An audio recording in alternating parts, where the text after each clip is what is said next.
প্রিয় দর্শক, এই যে দেখতে পাচ্ছেন, এগুলি হচ্ছে ধানের চারা অর্থাৎ বিচন।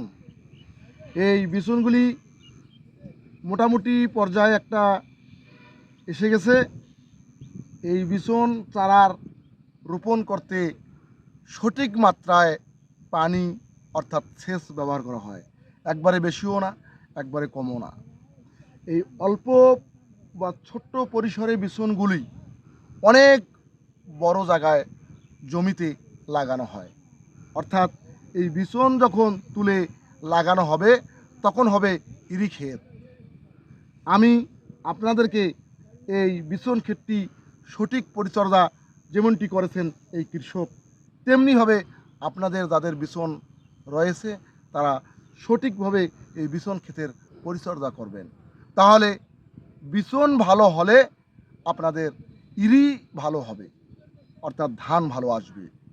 সেজন্যই বিচনের যত্ন নিতে হবে। আপনারা বিচনের যত্ন নেবেন। দর্শক, ভালো থাকবেন, সুস্থ থাকবেন। আল্লাহ হাফেজ।